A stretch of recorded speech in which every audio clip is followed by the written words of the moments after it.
പകരണമേ. ചോദ്യം ചെയ്യാതെ വാങ്ങി പാനം ചെയ്യുവാൻ തിരുകൃപ എന്നിൽ പകരണമേ. ആപത്തുവേളകളിൽ ആനന്ദവേളകളിൽ അകലാത്ത യേശുവേ, അങ്ങയുടെ പാദം കുമ്പിടുന്നേ ഞാൻ. അകലാത്ത യേശുവേ, അങ്ങയുടെ പാദം കുമ്പിടുന്നേ ഞാൻ. എന്നെ ഹിതം പോലെ നടത്തരുതേ, തിരുഹിതം പോലെ നയിക്കണമേ. എന്നെ ഹിതം പോലെ നടത്തരുതേ, തിരുഹിതം പോലെ നയിക്കണമേ. ജീവിത പാതയിൽ പതറിടാതെ സ്വർഗഭവനത്തിലെത്തുവോളവും. ജീവിത പാതയിൽ പതറിടാതെ സ്വർഗഭവനത്തിലെത്തുവോളവും. ആപത്തുവേളകളിൽ ആനന്ദവേളകളിൽ അകലാത്ത യേശുവേ, അങ്ങയുടെ പാദം കുമ്പിടുന്നേ ഞാൻ. അകലാത്ത യേശുവേ, അങ്ങയുടെ പാദം കുമ്പിടുന്നേ ഞാൻ. ഓക്കെ, നമ്മുടെ കർത്താവിൻ്റെ അതിപരിശുദ്ധമായ നാമം മഹത്വപ്പെടുക്കട്ടെ. നമ്മൾ കർത്താവിൻ്റെ കൃപയാൽ വീണ്ടും ജീവൻ്റെ വചനത്തിൽ നിന്ന്, സത്യവചനത്തിൽ നിന്ന് കേൾക്കാനും പഠിക്കാനുമായിട്ട് വന്നിരിക്കുന്നു. ഇന്ന് പുതിയതായിട്ട് വന്നിരിക്കുന്ന എല്ലാവരെയും ഈ റോമാലേഖന പഠനത്തിലേക്ക് പ്രത്യേകം സ്വാഗതം ചെയ്യുന്നു. ദൈവത്തിൻ്റെ കൃപയാൽ നമ്മളെല്ലാവരെയും ദൈവത്തിൻ്റെ ആത്മാവ് നിറയ്ക്കട്ടെ.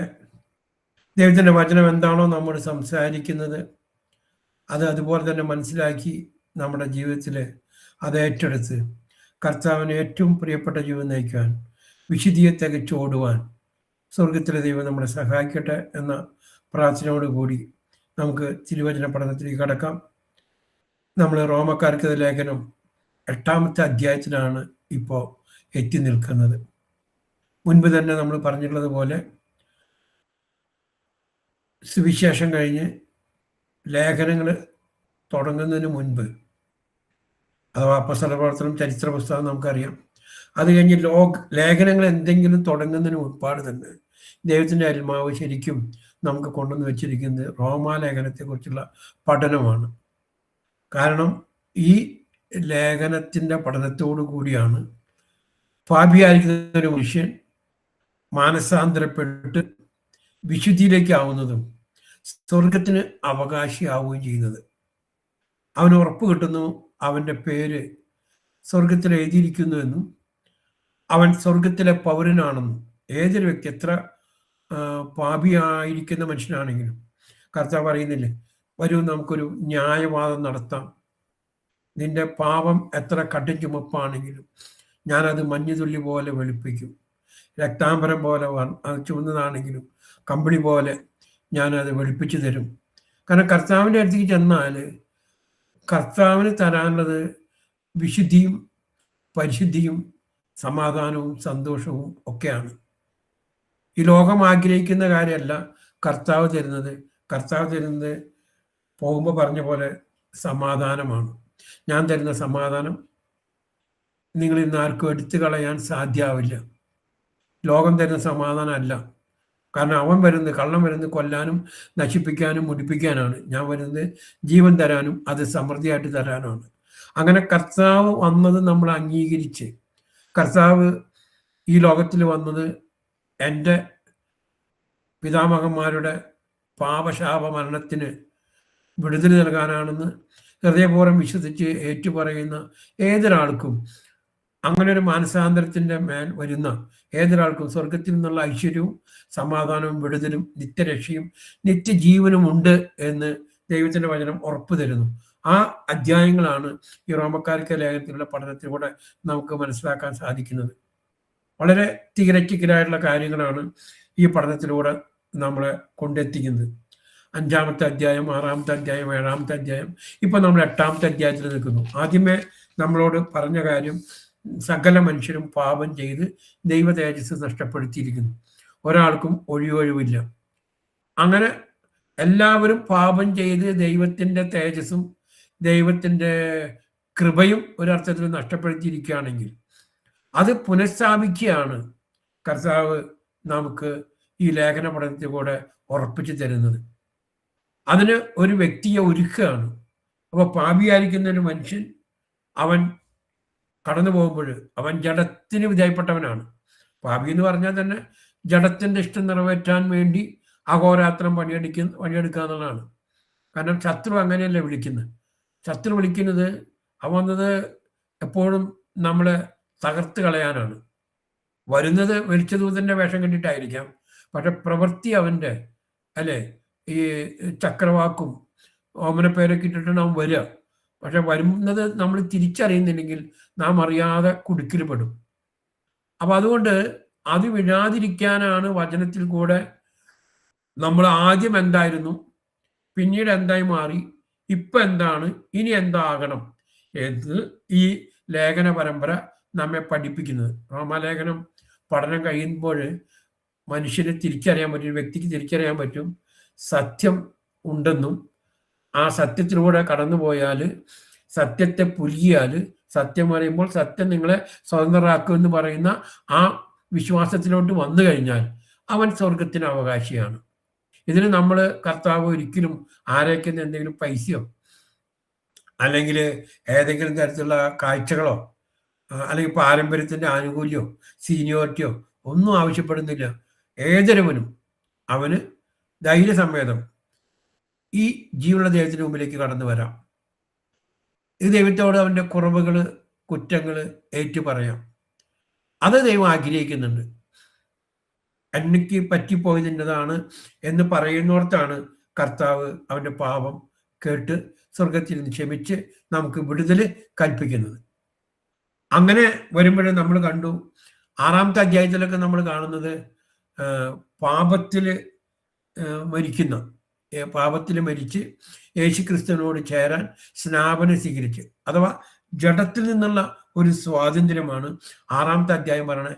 7-ാമത്തെ അധ്യായത്തിൽ പറയുന്നത് ന്യായപ്രമാണത്തിന് സ്വാതന്ത്ര്യമാണെങ്കിൽ, 8-ാമത്തെ അധ്യായം നമ്മളിപ്പോൾ ചിന്തിച്ചുകൊണ്ടിരിക്കുന്ന ഈ അധ്യായത്തിൽ നമുക്ക് കാണുന്നത് ആത്മാവിലുള്ള ജീവിതമാണ്. നമ്മുടെ മിടുക്കൊണ്ടല്ല, നമ്മുടെ ഒരു തരത്തിലുള്ള മെറിറ്റുമില്ല, മറിച്ച് പരിശുദ്ധാത്മാവിലുള്ള ഒരു ജീവിതം സ്വർഗത്തിലെ ദൈവം നമുക്ക് പ്രദാനം ചെയ്തിട്ടുണ്ട്. ആ ജീവിതത്തെ നമ്മൾ ഹൃദയപൂർവ്വം സ്വീകരിക്കുമ്പോൾ നമുക്ക് ഒന്നിനെക്കുറിച്ചും ഭയപ്പെടേണ്ട, ഒന്നിനെക്കുറിച്ചും നിരാശപ്പെടേണ്ട, നമുക്ക് ശിക്ഷാവിധിയില്ല. നമ്മളെ കർത്താവായുള്ള യേശുക്രിസ്തുവായുള്ള സ്നേഹത്തിൽ നിന്ന് ആർക്കും വേർതിരിക്കാൻ സാധ്യമാവില്ല. ഇതൊക്കെ നമ്മൾ തിരിച്ചറിയണം. ഒരു വ്യക്തി കർത്താവിലേക്ക് വരുമ്പോൾ കർത്താവായ യേശുക്രിസ്തു മുഖാന്തരം സ്വർഗത്തിലെ ദൈവം നമുക്ക് തന്നുള്ള അനുഗ്രഹങ്ങൾ, നമുക്ക് തന്നുള്ള എല്ലാവിധത്തിലുള്ള ദൈവിക അനുഗ്രഹങ്ങൾ, ആത്മീയ അനുഗ്രഹങ്ങൾ ഓരോ വിശുദ്ധനും അറിഞ്ഞിരിക്കണം. ഓരോ വിശുദ്ധനും അറിഞ്ഞിരിക്കണം, ഓരോ വിശുദ്ധനും വിശുദ്ധിയായിരിക്കുന്നവരും അറിഞ്ഞിരിക്കണം. കർത്താവ് നമ്മളെ പേർ ചൊല്ലി വിളിച്ചത് കർത്താവിന്റെ വിശുദ്ധരുടെ കൂട്ടത്തിലേക്കാണ്, പാപികളുടെ കൂട്ടത്തിലേക്കല്ല. സ്വർഗത്തിലെ ദൈവം നോക്കുമ്പോൾ നമ്മൾ കർത്താവിൽ വിശുദ്ധരാണ്. നമുക്ക് കുറവുകളൊക്കെ ഉണ്ട്. ആ കുറവുകൾ കർത്താവ് നമുക്ക് വേണ്ടി പക്ഷപാതം ചെയ്ത് നിൽക്കുന്ന ഒരവസ്ഥയുണ്ട്. ആ കുറവ് മുന്നോട്ട് കൊണ്ടുപോകാനല്ല, കുറവിൽ വളരാനുമല്ല, മറിച്ച് ഓരോ ദിവസവും കർത്താവുമായിട്ട് ചേർന്ന് നിൽക്കുമ്പോൾ അത് നമ്മളെ കഴുകി ആ കുശവന്റെ കയ്യിലെ കളിമണ്ണ് പോലെ നമ്മളെ ഉടച്ചു വാർത്ത് കർത്താവ് ശുദ്ധീകരിച്ചെടുക്കും, നല്ല തങ്കമാക്കി നല്ല പൊന്നാക്കി മാറ്റും. അതാണ് കർത്താവ് നമ്മളിൽ കൂടെ ചെയ്യുന്നത്. അതാണ് അങ്ങനെ കഴിയുമ്പോഴാണ് നമ്മൾ ആ ജസ്റ്റിഫിക്കേഷൻ കഴിഞ്ഞ് സാങ്ക്ടിഫിക്കേഷൻ ഇവിടെ വന്ന് പെർഫെക്റ്റ് സാങ്ക്ടിഫിക്കേഷനിലേക്ക്, അല്ലെങ്കിൽ ഗ്ലോറിയസ് കർത്താവിൻ്റെ ആ തേജസ്സിലേക്ക് നമ്മളെ വഴി നടത്തണമെന്ന് പറയുന്നത്. ആ 3 സ്റ്റേജ് നമ്മുടെ ജീവിതത്തിലുണ്ട്. പാപിയായിരിക്കുന്ന മനുഷ്യൻ മാനസാന്തരപ്പെട്ട് കർത്താവിലേക്ക് വരുമ്പോൾ, കർത്താവിലേക്ക് സ്വീകരിക്കണമെങ്കിൽ കർത്താവിനോട് അവൻ്റെ കുറവുകളെ ഏറ്റുപറഞ്ഞ്, ദൈവമേ തെറ്റ് പറ്റിയിട്ടുണ്ട്, എനിക്ക് വീഴ്ചകൾ പറ്റിയിട്ടുണ്ട്, ഞാൻ പാപിയാണ് എന്ന് സമ്മതിച്ചുകൊണ്ട് അവനും അവനെ സൃഷ്ടിച്ച രക്ഷിതാവുമായിരിക്കുന്ന കർത്താവിനും മാത്രം അറിയുന്ന ആ കർത്താവിൻ്റെ മുമ്പിൽ അവൻ്റെ ഹൃദയം തുറക്കണം. ഇപ്പൊ പുതിയതായിട്ട് വരുന്നവരും അത് മനസ്സിലാക്കണം. ആരെങ്കിലും ഹൃദയം തുറക്കാതെ ഞാൻ അതൊക്കെ ചെയ്തോളാം, അതൊക്കെ എന്നെ കർത്താവ് നോക്കിക്കോളും, സംരക്ഷിച്ചുകൊള്ളും എന്ന് വിചാരിക്കുന്നുണ്ടെങ്കിൽ ഉണ്ടാവുന്ന കാര്യം നമുക്ക് ഒരിക്കലും ഐശ്വര്യം അനുഭവിക്കാൻ പറ്റില്ല, സമാധാനം അനുഭവിക്കാൻ പറ്റില്ല, ദൈവം തന്നുള്ള ഒരു തരത്തിലുള്ള സന്തോഷം നമ്മുടെ ജീവിതത്തിൽ ഉണ്ടാവില്ല. അപ്പൊ ഒരുവൻ ക്രിസ്തുവിലായാൽ അവൻ പുതിയ സൃഷ്ടിയാണ്, പഴയത് കടന്നുപോയി എന്ന് പറയുമ്പോൾ പുതിയ സൃഷ്ടി എന്ന് പറയുന്നത് അവൻ്റെ മേത്ത് പെയിന്റ് അടിച്ചു എന്നുള്ളതല്ല, അവൻ്റെ ഹൃദയത്തിലുണ്ടായിരുന്ന അഴുക്ക്, അവൻ്റെ ഈവിൽ സ്പിരിറ്റ് പോകാൻ അവൻ തന്നെ നിർബന്ധിതനാക്കുന്നു. അഥവാ അവൻ്റെ ഹൃദയം പാപഭങ്കരമായ അവൻ്റെ ശരീരവും മനസ്സും അവൻ സ്വർഗത്തിലെ ദൈവത്തിന് മുമ്പിൽ തുറന്നു വെക്കുമ്പോൾ സ്വർഗത്തിലെ ദൈവം അവന് വിശുദ്ധിയിലേക്ക് നയിക്കുന്നു, ആ പാപത്തെ അങ്ങോട്ട് പൂർണ്ണമായും എടുത്തു മാറ്റുന്നു. ഇതൊരു മെക്കാനിസമാണ്. അതെങ്ങനെ നടന്നു, എന്ന് നടന്നു എന്നൊക്കെ ചോദിക്കാൻ തുടങ്ങിയാൽ അവിടെയാണ് നമ്മൾ പറഞ്ഞിരുന്നു വചനം തുടങ്ങുമ്പോൾ തന്നെ, ഈ ക്ലാസ് തുടങ്ങുമ്പോൾ വിശ്വസിക്കുക, വിശ്വാസം വഴി കൃപയാലാണ് നീ രക്ഷിക്കപ്പെട്ടിരിക്കുന്നത്, കൃപയാൽ വിശ്വാസം നീ രക്ഷിക്കപ്പെട്ടിരിക്കുന്നു. അത് നിന്റെ പ്രവൃത്തികളുടെ ഫലമല്ല, നിന്റെ ഒന്നല്ല ദൈവത്തിന്റെ ദാനമാണ്. അതുകൊണ്ട് നമ്മുടെ ഭാഗത്തു നിന്നുള്ള ഒറ്റ കാര്യം, ദൈവം പറഞ്ഞ കാര്യം അതുപോലെ കണ്ണടച്ച് വിശ്വസിക്കുക എന്ന് മാത്രമാണ്. നൂറ്റാണ്ടുകളായിട്ട് അനേകായിരങ്ങൾ ഈ മാർഗം പിന്തുടർന്ന് കർത്താവ് ചെയ്ത പ്രവൃത്തിക്ക് വിധേയപ്പെട്ട് ആ സമാധാനവും സന്തോഷവും വിശുദ്ധിയും അനുഭവിച്ച് ഈ ലോക ജീവിതത്തിൽ മുന്നേറുന്നു. തുടർന്ന് നിത്യതയ്ക്ക് അവർ ഒരുക്കപ്പെടുന്നു. അപ്പം നമ്മൾ ചെയ്യേണ്ട കാര്യം വിശ്വസിച്ചാൽ മതി. കാൽവരി കുരിശിൽ യാഗമായത്, സ്നേഹത്തിന്റെ പ്രകടനം കാൽവരി കുരിശിൽ കാണിച്ചു തന്നു. ഇത്ര വലിയ സ്നേഹം എനിക്ക് വേണ്ടി തന്ന കർത്താവ് എന്നെ വില കൊടുത്ത്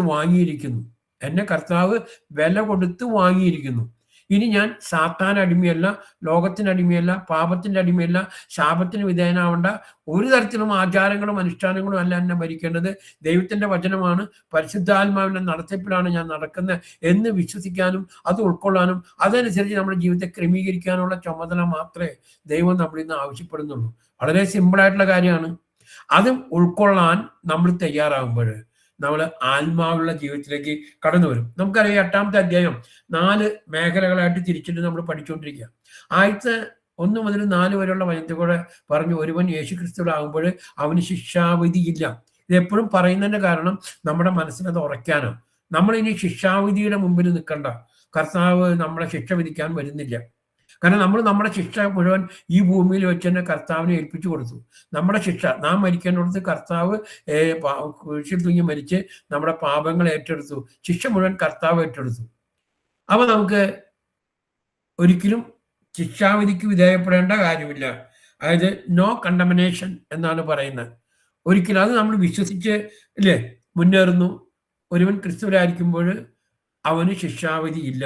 ആ ഭാഗം നമ്മൾ ഫ്രീഡം ഫ്രം ജഡ്ജ്മെന്റ്, കർത്താവാണ് നമ്മളെ നീതീകരിച്ചിരിക്കുന്നത്. അപ്പോൾ ദൈവത്തിന്റെ ന്യായവിധിയിൽ നിന്നുള്ള ഫ്രീഡം നമുക്ക് കിട്ടിയിട്ടുണ്ട്. വീണ്ടും നമ്മൾ കഴിഞ്ഞ ദിവസങ്ങളൊക്കെ ചിന്തിച്ച 5-ാമത്തെ വചനം മുതൽ 17-ാമത്തെ തിരുവചനം വരെ നമ്മൾ ചിന്തിക്കുന്നത് പരാജയത്തിന്റെ മേലുള്ള സ്വാതന്ത്ര്യമാണ്. അഥവാ നമ്മളെ പലതരത്തിലും നമ്മളെ സാത്താൻ കീഴ്പ്പെടുത്താൻ ശ്രമിക്കുമ്പോൾ അതിൽ നിന്ന്, അതായത് ജഡത്തിന്റെ പ്രവൃത്തികൾ വെച്ച് നമ്മളെ ദൈവത്തിൽ നിന്ന് അകറ്റാൻ നോക്കുമ്പോൾ നമ്മളിനി എന്താണ്, ഒരിക്കലും അതിൽ പരാജയപ്പെടേണ്ട. കാരണം നമ്മൾ മനസ്സിലായി, നമ്മളിനി ജഡത്തിന് കടക്കാരല്ല, നമ്മൾ പരിശുദ്ധാത്മാവിനാണ് ജീവിതം ആരംഭിക്കുന്നത്. നമ്മൾ യേശു ക്രിസ്തുവിന്റെ ദാസന്മാരാണ്, സ്വർഗത്തിലെ ദാസനാണ്, വിശുദ്ധ പൗരന്മാരാണ് എന്നൊക്കെ നമ്മൾ അബ്രാഹത്തിന്റെ അവകാശികളും കൂട്ടവകാശികളാണെന്നൊക്കെ നമ്മൾ കഴിഞ്ഞ ക്ലാസ്സിൽ കണ്ടു. അപ്പൊ നമുക്ക് ഇനി ഒരു തരത്തിലും പരാജയപ്പെടേണ്ട. നമ്മളെ പാപം വന്ന് വിളിക്കുമ്പോൾ ഇനി ഞാനില്ല എന്ന് പറയാനുള്ള ആ ഒരു ആത്മീയ പക്വതയിലേക്ക് ഈ വചനം നമ്മളെ 5 മുതൽ 17 വരെയുള്ള വചനത്തിൽ കൂടെ എത്തി. അഗസ്റ്റിനോട് വിളിച്ച പണ്ട് കൂടെ ഉണ്ടായിരുന്ന നശിപ്പിച്ചിരുന്ന സ്ത്രീകൾ വിളിച്ചപ്പോൾ അഗസ്റ്റിൻ പറഞ്ഞു, ഞാൻ പഴയ അഗസ്റ്റിനല്ല, പഴയ അഗസ്റ്റിൻ മരിച്ചുപോയി. പറഞ്ഞപ്പോൾ മനസ്സിലാക്കി കാണുന്നു വിചാരിക്കുന്നു. അപ്പൊ അതുപോലെ തന്നെ നമുക്ക് പറയാമല്ലോ, ഇനിയുള്ള പഴയ ബാബു മരിച്ചുപോയി, പഴയ ജോസ് മരിച്ചുപോയി, പഴയ ജോസഫ് വിട്ടുപോയി. ഇനി പഴയതല്ല, ഞാൻ പുതിയവനാണ്. കാരണം എന്നെ പുതിയതാക്കിയത് സ്വർഗത്തിലെ ദൈവം കർത്താവായ യേശു ക്രിസ്തുവാണ്. ആ യേശു ക്രിസ്തുവിന്റെ അരുമ ശിഷ്യനാണ് ഞാൻ, അരുമ സന്താനമാണ് ഞാൻ, കർത്താവിന്റെ വിശ്വസ്ത ദാസനാണ് ഞാൻ, കർത്താവ് പേർ ചൊല്ലി വിളിച്ച ദൈവത്തിന്റെ പ്രിയപ്പെട്ട മകനാണ്. ഈ ബോധ്യമൊക്കെ നമ്മുടെ മനസ്സിലുണ്ടാവണം. ഇത് നമ്മുടെ ഹൃദയത്തിൽ ഉറയ്ക്കും വേണം. അത് മറ്റുള്ളവരോട് പറയാനും നമ്മൾ ധൈര്യപ്പെടണം. അത് നമ്മൾ പറയാതെ ഒളിച്ചു വെക്കരുത്. പറയാതെ ഒളിച്ചു വയ്ക്കുമ്പോൾ ശത്രു ജയിക്കും. നമ്മൾ വെളിപാടിന്റെ പുസ്തകം 12-ാം അധ്യായത്തിൽ നമുക്കത് പറയണം. അത് പറയുമ്പോഴാണ് നമുക്കതിൽ ശത്രു പരാജയപ്പെടുന്നത് നമ്മൾ കാണുന്നത്. ഇല്ല, കുഞ്ഞാടിന്റെ സാക്ഷ്യം മൂലം അത് നമുക്ക് വിജയം, ഈ ലോകത്തിൽ ഒരു വിജയ ജീവിതമുണ്ട്. ആ വിജയ ജീവിതത്തിന് നമുക്ക് കിട്ടിയ അനുഗ്രഹങ്ങൾ വിശ്വാസത്തോടെ നമ്മൾ ഏറ്റു പറയുമ്പോൾ അത് ഏറ്റവും അനുഗ്രഹപ്രദമായി മാറും. മനസ്സിലായോ? അല്ലാതെ നമ്മൾ ഒളിച്ചു വെക്കാൻ ഒരിക്കലും അവകാശമില്ല. തിരിച്ചറിയാം. നോക്കാം. വെളിപാട് ദിവസം 12-ാം അധ്യായത്തിൽ 11-ാമത്തെ വചനം വായിക്കാം. അവർ അവനെ കുഞ്ഞാടിന്റെ രക്തം ഹേതുവായിട്ടും തങ്ങളുടെ സാക്ഷ്യവചനം ഹേതുവായിട്ടും ജയിച്ചു. അതെ, അവൻ തന്റെ കുഞ്ഞാടിന്റെ രക്തം മൂലം, കുഞ്ഞാടിന്റെ രക്തം എന്ന് പറഞ്ഞാൽ കുഞ്ഞാട് നമുക്ക് വേണ്ടി ക്രൂശിക്കപ്പെട്ടിരിക്കുന്നു. അതാണ് നമ്മുടെ വിജയം. കർത്താവായ യേശു ക്രിസ്തു തിരുവചനങ്ങൾ മുഴുവൻ പറഞ്ഞു, അത്ഭുതങ്ങൾ നടത്തി, ജെറുസലേം തെരുവീതികളിലും കാനായിലൊക്കെ നടന്ന അത്ഭുതങ്ങളൊക്കെ നടത്തി, മുടന്തരെ സൗഖ്യപ്പെടുത്തി, കുഷ്ഠരോഗികളെ സൗഖ്യപ്പെടുത്തി, ഊമർക്ക് സംസാരിക്കാൻ ക്രമം കൊടുത്തു, ഇതൊക്കെ കൊടുത്തു. എന്നിട്ട് അവസാനം കർത്താവ് നമുക്ക് വേണ്ടി ക്രൂശിക്കപ്പെട്ടില്ലായിരുന്നെങ്കിൽ, നമുക്ക് വേണ്ടി കാൽവരി മലയിൽ യാഗമായിരുന്നില്ലെങ്കിൽ നമുക്കൊരു വീണ്ടെടുപ്പും പാപമോചനവും ഉണ്ടാകുമായിരുന്നില്ല. അപ്പൊ എനിക്ക് പാപമോചനം കിട്ടിയത്, എന്നെ വീണ്ടെടുത്തിരിക്കുന്നത് കർത്താവിന്റെ രക്തമാണ്. രക്തം എന്ന് പറഞ്ഞാൽ കർത്താവായ യേശുക്രിസ്തുവിന്റെ രക്തം നിങ്ങളുടെ സകല പാപവും പോക്കി നിങ്ങളെ വിശുദ്ധീകരിക്കുന്നത് നമ്മൾ 1 യോഹന്നാൻ 1:7 നമ്മൾ പഠിക്കുന്നുണ്ട്. അല്ലെങ്കിൽ അതാണ് താനും. അപ്പൊ അതുകൊണ്ട് നമുക്ക് കിട്ടിയ അതാണ് നമ്മുടെ ടെസ്റ്റിമണി. എന്താണ് ടെസ്റ്റിമണി വെച്ചാൽ നമ്മുടെ സാക്ഷ്യപത്രം. ഒരാൾ നമ്മോട് ചോദിച്ചാൽ എന്താണ് നിനക്ക് ഇത്ര ഉറപ്പ്, നീ സ്വർഗത്തിൽ പോകുമെന്ന് പറയാൻ നിനക്ക് എന്തത്ര ഉറപ്പ്, നീ സകലമാന തെറ്റും ചെയ്തവനല്ലേ? നമ്മൾ പറയണം, അതെ ഞാൻ പല തെറ്റും ചെയ്തവനാ, പല പാപങ്ങളും ഞാൻ ചെയ്തവൻ തന്നെയാണ്, അല്ലാന്ന് ഞാൻ പറയുന്നില്ല. നമുക്ക് യാഥാർത്ഥ്യത്തെ യാഥാർത്ഥ്യമായി അംഗീകരിച്ച് ആരെങ്കിലും നമ്മുടെ പാപം ചൂണ്ടിക്കാണിച്ചാൽ അതെ ഞാൻ പാപം ചെയ്തിരുന്നു, ഈ ചോദിക്കുന്ന ആൾ അതിനപ്പുറമാണ്. അപ്പൊ അതുകൊണ്ട് നമുക്ക് ഒരു മടിയും വേണ്ട, ഒരു ലജ്ജയും വേണ്ട. നമ്മൾ ആദ്യമേ മനസ്സിലാക്കി, റോമർ 3:23 വായിക്കുന്നുണ്ട്, സകല മനുഷ്യരും പാപം ചെയ്ത് ദൈവത്തിന്റെ തേജസ് നഷ്ടപ്പെടുത്തി. അപ്പൊ അങ്ങനെയുള്ള ഒരാൾ, അവൻ പാപം വിട്ടൊഴിയാതെ, ദൈവത്തെ അറിയാതെ, ദൈവത്തെ സ്നേഹിക്കാതെ, ദൈവത്തെ അംഗീകരിക്കാതെ, ദൈവമായിട്ട് പരസ്പരം ഒരു ഏറ്റുമുട്ടൽ നടത്താതെ അവൻ ഇപ്പോഴും സാത്താന്റെ അല്ലെങ്കിൽ നരകസന്ധിയായി തുടരുക. അപ്പൊ അവൻ എപ്പോഴും നമ്മളെ കുത്തി ചോദിക്കും. അപ്പൊ അവന്റെ മുമ്പിൽ നമ്മൾ നമ്മുടെ ടെസ്റ്റിമണി പ്രഖ്യാപിക്കണം. എനിക്ക് വേണ്ടി സ്വർഗത്തിൽ നിന്ന് ഇറങ്ങി വന്ന ഒരു ദൈവമുണ്ട് മകനെ, എനിക്ക് വേണ്ടി സ്വർഗം ഇറക്കി തന്ന ഒരു ദൈവം, യേശു കർത്താവ്, യേശു എന്നവന്റെ പേര്. അവൻ ഈ താണഭൂമിയിലേക്ക് ഇറങ്ങി വന്നു, ശൂന്യനായി, ദാസനായി, മരണത്തോളം, കുരിശുമരണത്തോളം കീഴ്വഴങ്ങി എൻ്റെ പാപവും ശാപവും വീണ്ടെടുത്തിരിക്കുന്നു. ഞാൻ മുഖാന്തരം ചെയ്തിച്ച പാപവും എൻ്റെ അപ്പനപ്പന്മാരും മുഖാന്തരം ഉണ്ടായ പാപത്തിന്റെ ഫലമായ ശാപവും അവൻ കാൽവരി കുരിശിൽ യാഗമായി വീണ്ടെടുത്തു, എന്നെ വിലയ്ക്ക് വാങ്ങി. ഞാൻ ഇനി യേശു ക്രിസ്തുവിൻ്റെ ആണ്. ഇത് നമ്മൾ പരസ്യമായിട്ട് പറയുമ്പോൾ നമ്മൾക്ക് നമ്മുടെ പ്രവൃത്തിക്ക് എതിരായിട്ട് നിൽക്കുന്ന സാത്താൻ അവിടെ നിന്ന് വാലും ചുരുട്ടി ഓടും. കാരണം കർത്താവിന്റെ പേരും കർത്താവിന്റെ കുരിശുമരണവും പറഞ്ഞാൽ അവന് തോൽപ്പിക്കാൻ പറ്റാത്ത കാര്യം അതാണ്. കർത്താവിന്റെ കുരിശുമരണത്തിൽ തോൽപ്പിക്കാൻ പറ്റിയിട്ടില്ല. അപ്പൊ അത് പറഞ്ഞ് നമ്മൾ വിജയം കാണിക്കുമ്പോൾ പിന്നെ നമ്മളെ പ്രലോഭനങ്ങൾ ഉൾപ്പെടുത്തി നശിപ്പിക്കാൻ അവനൊരിക്കലും സാധ്യമാവില്ല. അവ അതിനവിടെ നിൽക്കുന്നുമില്ല. അപ്പൊ അതുകൊണ്ട് നമ്മൾ സാക്ഷ്യം പറയുന്നതില് കുഞ്ഞാടിന്റെ, ഒന്നിനു വായിച്ചാൽ കുഞ്ഞാടിന്റെ രക്തം മൂലവും തങ്ങളുടെ തന്നെ സാക്ഷ്യവചനങ്ങൾ മൂലവും അവർ അതിനെ കീഴടക്കുന്നു. വെച്ചാല് രാപ്പകല് നമുക്കെതിരെ കുറ്റമാരോപിക്കുന്ന സാത്താനിക പ്രവൃത്തിയുണ്ട്. അക്യൂസർ നമുക്ക് ദൈവത്തിന്റെ മക്കളെ എപ്പോഴും കുറ്റപ്പെടുത്തിക്കൊണ്ടിരിക്കും. മറ്റവരെ പിന്നെ കുറ്റപ്പെടുത്തേണ്ട കാര്യമില്ല. എന്താ കാരണം? അവൻ അവന്റെ കൂടെ തന്നെയാണ്. രക്ഷിക്കപ്പെടാത്ത മക്കളെ കുറിച്ച് ദൈവത്തിന്റെ മുമ്പിലോ വേറെ എവിടെയും ചെന്ന് കുറ്റപ്പെടുത്തേണ്ട കാര്യമില്ല. കാരണം അവന്റെ ആ ഒരു വലയ്ക്ക് കീഴിലാണ് സകല മനുഷ്യരും. എന്നാൽ അവന്റെ ആ സാത്താനിക കോട്ടയിൽ നിന്ന് ജീവന്റെ വചനം കേട്ട് മാനസാന്തരപ്പെട്ട് കർത്താവിലേക്ക് വന്ന് പാപം ഒഴിച്ചു കിട്ടിയ നമ്മളെ കുറിച്ച് വീണ്ടും അതിലെ കുറ്റം ആരോപിച്ച് വീഴ്ത്താൻ എപ്പോഴും അവൻ തയ്യാറായിക്കൊണ്ടിരിക്കും. ഇത് ദൈവമക്കൾ തിരിച്ചറിയണം. അവന്റെ ജോലി അതാണ്. അവൻ, നമ്മൾ പലപ്പോഴും പറയാനുള്ളത് പോലെ ഒനിഡ TV വന്ന പരസ്യം പോലെ കൊമ്പും വെച്ചിട്ടെല്ലാം വരിക. അത് ചിലപ്പോൾ വീടിന്റെ അകത്തുനിന്നായിരിക്കും സാത്താന്റെ പ്രവൃത്തി. ചിലപ്പോൾ ഭാര്യ ആയിരിക്കാം, ചിലപ്പോൾ ഭർത്താവായിരിക്കാം, ചിലപ്പോൾ മക്കളായിരിക്കാം, ചിലപ്പോൾ ചർച്ചിന്റെ അകത്തു നിന്ന് തന്നെയായിരിക്കാം, അല്ലെ ലോകത്തിന്റെ നമ്മൾ ഏർപ്പെടുന്ന ജോലി സ്ഥലത്തു നിന്നായിരിക്കാം. എവിടെ നിന്നായാലും ഈ കഷ്ടതയ്ക്ക് വേണ്ടുന്ന അല്ലെങ്കിൽ നമ്മുടെ വിശ്വാസത്തെ ചോദ്യം ചെയ്യുന്ന കാര്യങ്ങൾ കുറേശ്ശെ ഉണ്ടായിക്കൊണ്ടിരിക്കും. അത് ദൈവം തന്നെ അനുവദിക്കുന്നതാണെന്നും കൂടി നമ്മൾ മനസ്സിലാക്കണം. സാത്താൻ അങ്ങനെ ചെയ്യുന്നുണ്ടെങ്കിൽ ദൈവം അത് അനുവദിക്കുന്നതും കൂടിയുണ്ട്. കാരണം എന്താ, അയൺ ഷാർപ്പൻസ് അയൺ എന്ന് പറഞ്ഞ പോലെ, ആൻഡ് അല്ലെ, ഇരുമ്പ് ഇരുമ്പിനെ മൂർച്ച കൂട്ടുന്നു, മനുഷ്യന് മൂർച്ച കൂട്ടുന്നു എന്ന് പറയുന്ന പോലെ സ്വഭാഷതകൾ നമ്മൾ വായിക്കുന്നു. കർത്താവ് നമ്മളെ ശോധന ചെയ്തുകൊണ്ടിരിക്കും. നമ്മൾ എത്രത്തോളം വിശ്വാസത്തിലുണ്ട്. എന്തെങ്കിലും ആരെങ്കിലും പറയുമ്പോൾ പേടിച്ചു പോകുന്നവരാണോ? എനിക്ക് അവനെ ഉപയോഗിക്കാൻ പറ്റുമോ? മറ്റൊരാളുടെ അടുത്തേക്ക് പറഞ്ഞയക്കാൻ പറ്റുമോ? ഇവന് എത്രത്തോളം എന്നെക്കുറിച്ചുള്ള ബോധ്യമുണ്ട്, ഇവൻ എത്ര ആഴത്തിൽ എന്നെക്കുറിച്ച് സ്നേഹിക്കുന്നുണ്ട് എന്ന് കർത്താവ് തന്നെ പലപ്പോഴും ചെയ്യും.